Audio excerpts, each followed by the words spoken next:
येळकोट येळकोट येळकोट येळकोट छत्रपती शिवाजी महाराज की धर्मवीर छत्रपती संभाजी महाराज की राजे उमाजी नाईक यांचा राजे उमाजी नाईक यांचा हिंदवी स्वराज्याचे सरसंस्थापक छत्रपती शिवरायांना मानाचा मुजरा करतो। भारतीय राज्यघटनेचे शिल्पकार भारतरत्न डॉक्टर बाबासाहेब आंबेडकर यांना मानवंदना अर्पित करतो। आज आद्य क्रांतीवीर राजे उमाजी नाईक यांच्या जयंती सोहळ्याच्या निमित्ताने मंचावर उपस्थित असलेले छत्रपती शिवरायांचे वंशज आणि राज्याचे सार्वजनिक बांधकाम मंत्री सन्माननीय शिवेंद्रसिंह राजे भोसले, सन्माननीय आमदार विजयबापू शिवतारे, राहुलजी कुल, विक्रमजी पाचपुते, सचिनजी पाटील, आपले भटक्या विमुक्तांचा वाघ म्हणून ज्याला ओळखतात ते गोपीचंदजी पडळकर, रणजितसिंह नाईक निंबाळकर आणि ज्यांनी रामोशी, बेरड, बेडर सर्व समाजाला एकत्रित करून एक मोठा लढा उभारला ते आपले नेते दौलत नाना शितोळे।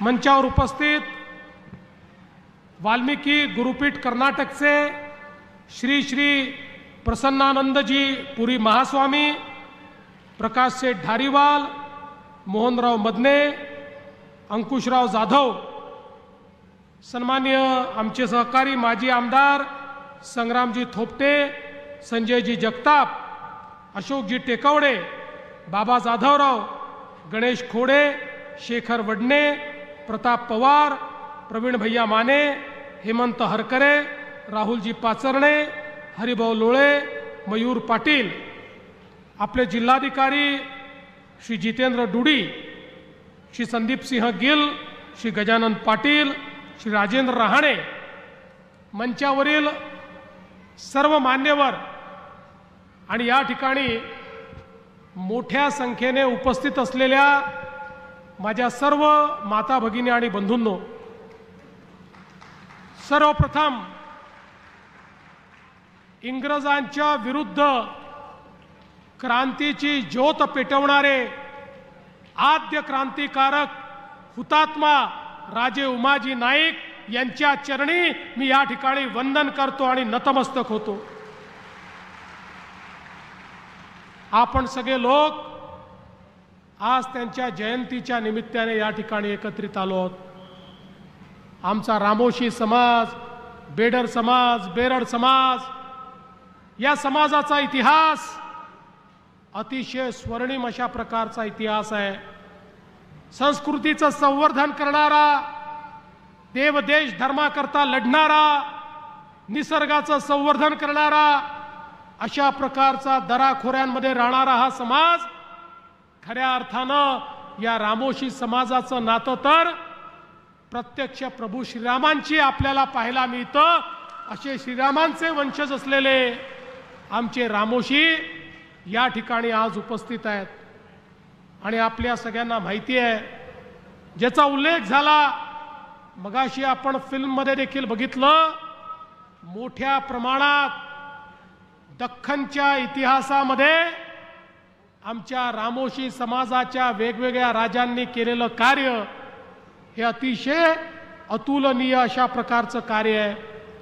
पण त्याच सोबत जो इतिहास आपण बघितलेला आहे, गुलामगिरीनंतर त्या गुलामगिरीतून बाहेर पडण्याकरता ज्यावेळी छत्रपती शिवरायांनी 18 पगड जातींना एकत्रित करून त्या ठिकाणी मावळ्यांची फौज उभी केली आणि स्वराज्याचा झेंडा हा या ठिकाणी या मराठी भूमीमध्ये लावला, त्या स्वराज्याच्या झेंड्यामध्ये खऱ्या अर्थानं ज्या ज्या लोकांनी अतिशय मोलाचं योगदान दिलं त्यातले प्रमुख हे बहिर्जी नाईक होते.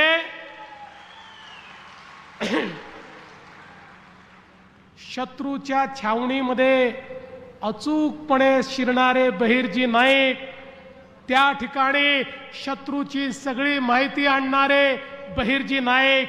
आणि एकदा बहिर्जी नाईकांनी सगळी माहिती आणली की महाराज त्या ठिकाणी गनिमी कावाचा वापर करायचे आणि 5000 मावळ्यांनी लाखोची फौज त्या ठिकाणी समाप्त करून टाकायचे आणि स्वराज्याचा झेंडा त्या ठिकाणी लागायचा. त्या सगळ्याच्या पाठीशी महाराजांचा सर्वाधिक विश्वास असलेले बहिर्जी नाईक होते. आणि त्यांची ती गुप्तहेर पद्धत होती की ज्या पद्धतीमुळे स्वराज्याला सगळी माहिती आधीच मिळायची. आणि म्हणूनच बहिर्जी नाईकांना तिसरा डोळा म्हणून संबोधण्यात आलं. महाराजांचा डोळा, महाराजांचा कान हे बहिर्जी नाईक या ठिकाणी होते. आणि आमच्या रामोशी समाजावर महाराजांचा इतका विश्वास होता की अनेक किल्ले हे रामोशी, बेरड, बेडर समाजाच्या किल्लेदारांना महाराजांनी सोपवून दिले होते. महाराजांना माहिती होतं हा रामोशी इतका प्रामाणिक आहे, जीव गेला तरी किल्ल्याचं दार कधी उघडणार नाही, गनिमाला कधी सामील होणार नाही. हा विश्वास छत्रपती शिवरायांचा आमच्या रामोशी समाजाच्या प्रती होता. आणि म्हणून स्वराज्याच्या लढाईमध्ये, देव देश आणि धर्माच्या लढाईमध्ये अग्रसर राहिलेला समाज आमचा रामोशी, बेडर, बेरड समाज हा या ठिकाणी आपल्याला पाहायला मिळतो. आणि त्यानंतर मराठेशाही ज्यावेळी हळूहळू त्या ठिकाणी कमजोर झाली आणि इंग्रजांचं राज्य उभं राहायला लागलं, या देशामध्ये ब्रिटिश ईस्ट इंडिया कंपनीने आपली पाळं मुळं खालपर्यंत नेली. त्यावेळी खऱ्या अर्थानं ब्रिटिश ईस्ट इंडिया कंपनीला पहिला विरोध या भारतामध्ये कोणी केला असेल तर त्या व्यक्तीचं नाव होतं राजे उमाजी नाईक. आद्य क्रांतिकारक राजे उमाजी नाईकांनी हा निर्णय घेतला की या देशामध्ये परकीयांचं राज्य चालू देणार नाही. जे स्वराज्य छत्रपती शिवरायांनी उभं केलं ते स्वराज्य परत मिळवण्याची जबाबदारी आपली आहे. आपल्या लोकांना पारतंत्र्यात ठेवायचं नाही. आणि म्हणून त्या ठिकाणी स्वर्गीय उमाजी नाईकांनी, राजे उमाजी नाईकांनी खऱ्या अर्थानं एक सेना तयार केली आणि त्या सेनेने इंग्रजांना अशा प्रकारे सळो की पळो करून सोडलं. 1820 साली रॉबर्ट नावाच्या इंग्रजी अधिकाऱ्याने एक पत्र ईस्ट इंडिया कंपनीच्या माध्यमातून इंग्रजाच्या सरकारला त्या ठिकाणी लिहिलं आणि त्यात तो म्हणतो उमाजी रामोशी समाज, उमाजींचा रामोशी समाज हा इंग्रजांच्या विरुद्ध तिरस्काराने पेटला असून तो कोणत्या तरी राजकीय बदलाची वाट पाहत आहे. जनता त्यांना मदत करीत असून कुणी सांगावे हा उमाजी राजा होऊन छत्रपती शिवाजींसारखं राज्य तर स्थापन करणार नाही ना. अशा प्रकारचं पत्र हे इतिहासामध्ये उपलब्ध आहे जे खऱ्या अर्थानं त्या रॉबर्टने लिहिलं होतं. आणि मॅकॅन्टॉस सारखा अधिकारी, ज्या मॅकॅन्टॉसने खूप मोठ्या प्रमाणात इतिहास लिहून ठेवलाय, तो मॅकॅन्टॉस म्हणतो उमाजी पुढे छत्रपती शिवाजी महाराजांचा आदर्श आहे. त्याला जर फाशी दिली नसती तर तो दुसरा शिवाजी झाला असता. अशा प्रकारे मॅकॅन्टॉसने राजे उमाजी नाईक यांच्याबद्दल लिहून ठेवलेलं आहे. आणि म्हणून आपण जर बघितलं 22 जुलै 1826 ला याच जेजुरीच्या कडे पठार भागामध्ये उमाजी राजे नाईकांचा राज्याभिषेक झाला. आणि त्या राज्याभिषेकानंतर या राजाने 6 वर्ष इंग्रजांना सळो की पळो करून सोडलं. इंग्रजांना जळी स्थळी काष्टी पाषाणी उमाजी राजेच दिसायचे आणि इंग्रजांच्या जाचातनं स्वतःचं स्वतंत्र राज्य तर त्यांनी तयार केलंच, पण एक उत्तम प्रशासकासारखे आज्ञापत्र त्यांनी तयार केले. कारण त्यापूर्वी 1817 साली ज्यावेळी इंग्रजांच्या कैदेमध्ये ते होते त्या काळामध्ये त्यांनी लिहायला आणि वाचायला शिकून घेतलं आणि त्यानंतर राजे झाल्यानंतर स्वतःच्या हाताने आज्ञापत्र तयार केली आणि त्या आज्ञापत्राच्या माध्यमातनं कुठल्याही गरिबावर अन्याय होणार नाही, कुठल्याही धार्मिक पूजेमध्ये व्यवधान येणार नाही आणि कोणीही कोणावर अत्याचार करू शकणार नाही, अशा प्रकारची आज्ञापत्र तयार करणारे राजे उमाजी नाईक त्या ठिकाणी होते. आणि म्हणूनच एक उत्तम प्रशासक म्हणून समाजातनं मोठ्या प्रमाणात त्यांना समर्थन मिळायला लागलं. इंग्रज इतके घाबरले होते की त्या काळामध्ये 1830 साली इंग्रजांनी त्यांच्यावर 10,000 रुपयाचा एक पुरस्कार ठेवला की राजे उमाजी नाईक यांची खबर देऊन जो पकडून देईल त्याला 10,000 रुपये. तेव्हाचे 10,000 रुपये म्हणजे आताचे किती कोटी रुपये याचा आपण हिशोबच लावू शकत नाही. शेकडो कोटी रुपये आजचे. म्हणजे तुम्ही विचार करा इंग्रज राजे उमाजी नायकांना किती घाबरले होते की त्यांनी त्या काळात सर्वाधिक त्या ठिकाणी इनाम जर कोणावर लावला असेल तर तो उमाजी नायकांवर लावला.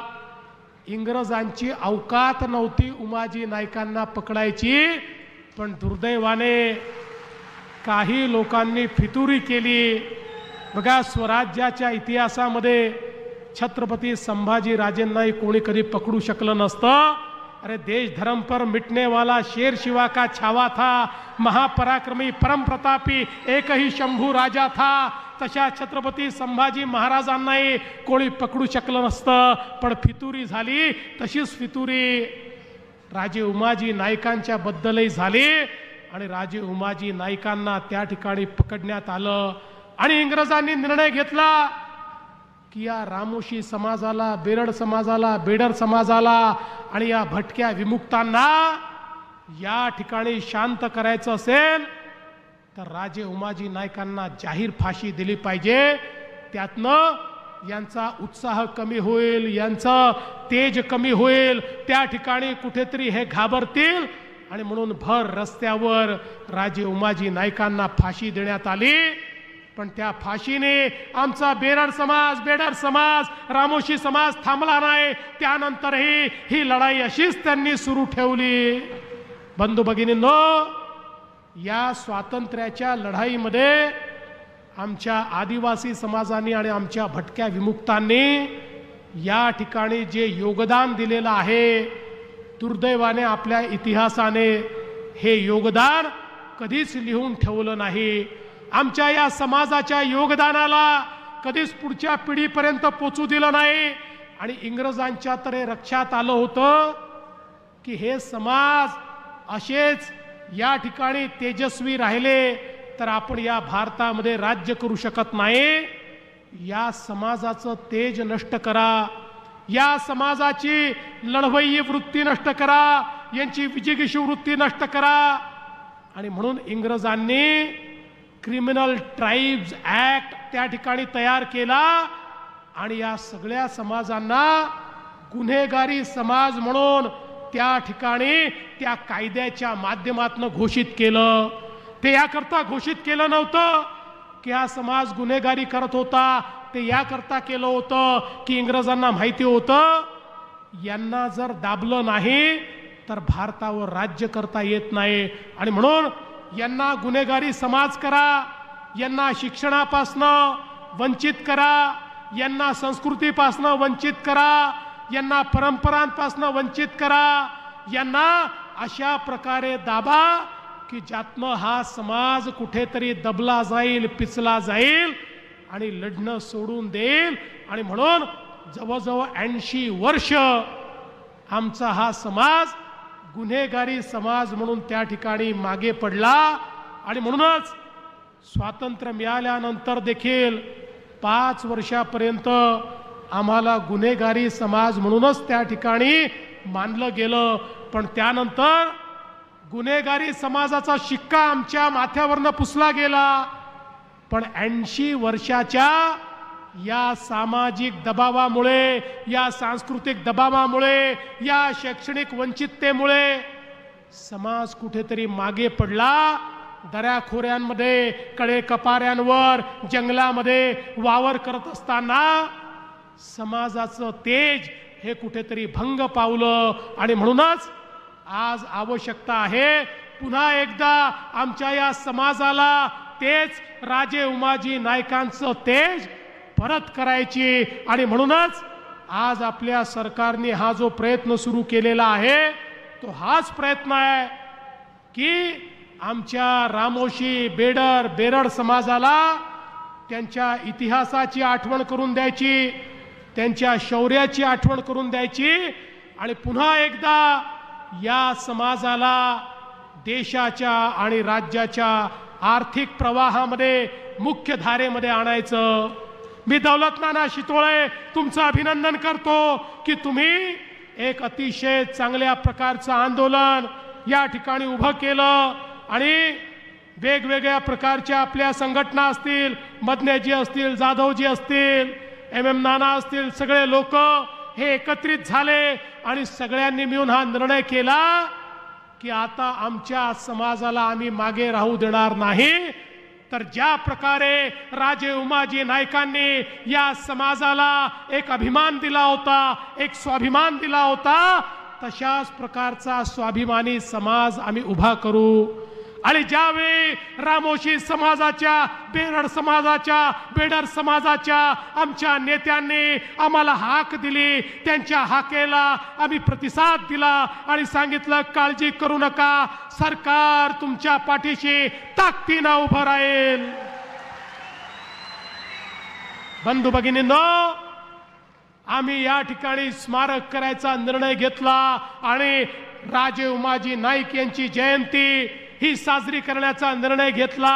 ही केवळ जयंती पुरतं नाही आहे, तर या निमित्ताने समाजाला एकत्रित करून समाजाचा इतिहास हा पुन्हा रोपित करायचा. समाजाला हे सांगायचं, अरे तुम्ही कोण आहात हे लक्षात ठेवा, तुम्हाला असं मागे राहून चालणार नाही. या ठिकाणी इंग्रजांच्या कुटील डावामुळे तुम्ही मागे राहिला असाल, पण आता मागे राहता कामा नये. आता येणाऱ्या पिढ्या या आमच्या पिढ्या पुढेच जाणार आहेत, आमच्या पिढ्यांना कोणी थांबवू शकत नाही. हे सांगण्याकरता खऱ्या अर्थानं हे कार्यक्रम आपण हातामध्ये घेतले आहेत. आणि म्हणूनच राजे उमाजी नाईक आर्थिक विकास महामंडळ हे आपण सुरू केलं आहे. आणि आता मला सांगताना नाना आनंद वाटतो, मागच्याच कॅबिनेटमध्ये आम्ही निर्णय केला, आता 2 लाख पर्यंतच्या कर्जाला कोणतंही तारण लागणार नाही, बिना तारणाचं कर्ज मिळेल आणि 15 लाखापर्यंत बिनव्याजी कर्ज आमच्या रामोशी तरुणांना त्या ठिकाणी देण्यात येईल. महामंडळाचे व्यवस्थापक या ठिकाणी आहेत, त्यांना मी सूचना करतो, शेवटी समाजामध्ये जागृती कमी आहे, नेते फिरतायत, पण तुम्ही देखील स्वतः समाजातले तरुण हुडकून काढा, त्या तरुणांना प्रशिक्षणाच्या योजना सुरू करा, त्या प्रशिक्षणानंतर त्यांना कर्ज द्या आणि त्यांना आपल्या पायावर उभं करा. नोकऱ्या मागणारे नाही, नोकऱ्या देणारे रामोशी तरुण या महामंडळाच्या माध्यमातून आपल्याला घडवायचे आहेत. खरं म्हणजे या तरुणाईच्या हातामध्ये खूप ताकद आहे, क्षमता आहे, त्याला योग्य वाट आपल्याला मिळवून द्यायची आहे. आणि म्हणून मी आपल्याला या ठिकाणी सांगू इच्छितो, एकीकडे महामंडळ आहे, दुसरीकडे या ठिकाणी महाज्योती सारखी आपली संस्था आहे, ज्या संस्थेच्या माध्यमातून स्पर्धा परीक्षांकरता मोठ्या प्रमाणात आपलं काम चाललेलं आहे. पण मला एक गोष्ट या निमित्ताने सांगायची आहे, आमचा रामोशी समाज छत्रपती शिवरायांनी गडांची जबाबदारी त्यांच्यावर दिली होती, सुरक्षेची जबाबदारी दिली होती, पारंपरिक पद्धतीनं तो सुरक्षा करतोय। आणि म्हणून आपल्या आर्थिक विकास महामंडळाने आणि सारथीने मिळून एक प्रशिक्षणाची योजना तयार करायची, जे प्रशिक्षण आमच्या रामोशी, बेरड आणि बेडर समाजाकरता त्यांना पोलीस भरतीमध्ये जास्तीत जास्त प्रशिक्षण मिळेल याकरता ही योजना तयार करायची, ज्या माध्यमातून प्रशिक्षित होऊन आमच्या पोलीस भरतीमध्ये आमच्या रामोशी, बेरड आणि बेडर समाजाचे जास्तीत जास्त तरुण आणि तरुणी देखील त्या ठिकाणी गेल्या पाहिजेत। याकरता एक नवीन योजना येत्या काळामध्ये आपण सुरू करू आणि त्यातनं निश्चितपणे हे कार्य आपण पुढे नेऊ। आमचे गोपीचंदजी पडळकर भटक्या विमुक्तांकरता, ओबीसी करता लढा देत असतात। आणि मगाशी बाबा राजेंनी सांगितलं, आमच्या सरकारची नीती पक्की आहे, एकाचं काढून दुसऱ्याला द्यायचं नाही। आमच्या सरकारची नीती पक्की आहे, दोन समाजाला भिडवायचं नाही। अरे इंग्रजांची नीती हीच तर होती, इंग्रजांनी आपल्या समाजाला त्या ठिकाणी एकमेकाशी त्या ठिकाणी झुंजवत ठेवलं, या समाजाला विभाजित ठेवलं आणि म्हणून इंग्रजांनी राज्य केलं। आपल्याला सगळ्यांना सोबत घेऊन राज्य करायचं आहे, त्यामुळे याचं काढायचं त्याला द्यायचं ही नीती आमची नाही। आणि म्हणून परवा मराठा समाजाच्या हिताचा विचार करताना ओबीसी समाजाचं अहित होणार नाही याला आम्ही प्राधान्य दिलं आणि तशाच प्रकारचा निर्णय आम्ही केला। आणि मला आपल्याला सांगितलं पाहिजे, विशेषतः मराठवाड्यामध्ये इंग्रजांचं शासन नव्हतं, मराठवाड्यामध्ये 1948 पर्यंत निजामाचं शासन होतं। त्यामुळे मराठवाड्यामध्ये एखाद्याला जर कास्ट सर्टिफिकेट पाहिजे असेल तर इंग्रजांचे रेकॉर्ड नाही आहेत। महाराष्ट्राच्या इतर सगळ्या भागामध्ये आपण जर एखाद्याला जातीचं प्रमाणपत्र पाहिजे तर इंग्रजकालीन रेकॉर्ड उपलब्ध आहे, तो रेकॉर्ड काढतो आणि त्या आपल्या जातीप्रमाणे तो प्रमाणपत्र मिळवतो। पण मराठवाड्यात ते मिळत नव्हतं, कारण मराठवाड्याचे सगळे रेकॉर्ड हे हैदराबाद गॅझेटमध्ये होते। आणि म्हणून आपण इंग्रजांचे रेकॉर्ड उपलब्ध नाही म्हणून हैदराबादचे गॅझेटमधले रेकॉर्ड चालतील अशा प्रकारचा निर्णय घेतलेला आहे। त्यामुळे ज्याच्याकडे नोंद असेल त्यालाच सर्टिफिकेट मिळणार आहे, सरसकट सर्टिफिकेट नाही। नोंद असलेल्यालाच त्या ठिकाणी सर्टिफिकेट मिळण्याच्या संदर्भात सोपी कार्यपद्धती आपण केली। यामुळे मराठा समाजाचा खरी नोंद असलेला जो व्यक्ती आहे तो वंचित राहणार नाही, त्याला त्याचा फायदा होणार आहे। पण त्याच वेळी ओबीसी समाजाच्या ताटातलं कुठेही काढून घेण्याचं काम आम्ही केलेलं नाही। आणि म्हणून हा निर्णय असा आहे की या निर्णयामुळे मराठा समाजाचं तर हित झालं आहे, पण ओबीसी समाजाचं बिलकुल अहित आम्ही होऊ दिलेलं नाही। आणि मी या ठिकाणी सांगतो, जोपर्यंत हे सरकार आहे काहीही झालं तरी ओबीसीचं अहित आम्ही होऊ देणार नाही। ओबीसीचं मंत्रालय तयार करणारं हे सरकार आहे, महाज्योती तयार करणारं हे सरकार आहे, ओबीसीची महामंडळं सक्षम करणारं हे सरकार आहे, 13 वेगवेगळी महामंडळं तयार करणारं हे सरकार आहे, ओबीसी करता परदेशी शिष्यवृत्ती देणारं हे सरकार आहे, ओबीसी करता फी प्रतिपूर्ती करणारं हे सरकार आहे, ओबीसी करता 42 हॉस्टेल तयार करणारं हे सरकार आहे, ओबीसी करता प्रशिक्षणाच्या योजना तयार करणारं हे सरकार आहे।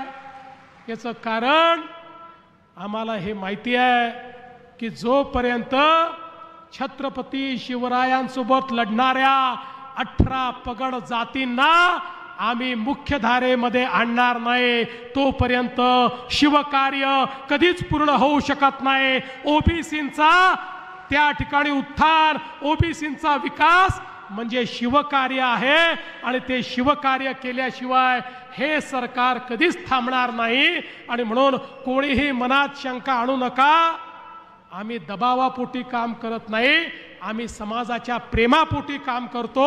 त्यामुळे कुठलाही समाज मागण्या घेऊन आल्यानंतर त्या समाजाच्या योग्य मागण्या या निश्चितपणे पूर्ण करण्याचं काम हे आमचं सरकार यापुढेही करेल। आणि दौलत नाना, काळजी करू नका, तुम्ही संकोच करत होतात, तुम्ही म्हणत होतात मागण्या तर अनेक झाल्या पण अजून मागण्या आहेत। समाजाच्या मागण्या कधी संपत नसतात, त्या एक संपली की दुसरी मागणी मागायची असते आणि तुम्ही मागत राहा आणि आम्ही देत राहू। आणि आम्ही का देऊ माहिती आहे? तुम्ही आम्हाला निवडून दिलं म्हणून देऊ शकतो। त्यामुळे आम्ही काही आमच्या पदरचं देत नाही, आमच्या खिशातलं देत नाही, आम्हाला तुम्ही देण्याचा अधिकार दिला म्हणून जे तुमचं आहे ते तुम्हाला आम्ही देतो आहे। त्यामुळे तुम्ही मागत राहा, जेवढी क्षमता असेल तेवढ्या क्षमतेनं देत राहू। आणि छत्रपती शिवाजी महाराजांनी जो मार्ग दाखवला, ज्या मार्गावर राजे उमाजी नाईक देखील चालले, त्याच मार्गाने 18 पगड जातींना सोबत घेऊन या महाराष्ट्रातल्या दीन दलित गोर गरीब आदिवासी शेतकरी शेतमजूर ओबीसी मराठा अल्पसंख्याक सगळ्यांना सोबत घेऊन आमचं राज्य हे पुढे जात राहील हा विश्वास या निमित्ताने व्यक्त करतो आणि माझं बोलणं संपवतो। धन्यवाद। जय हिंद, जय महाराष्ट्र।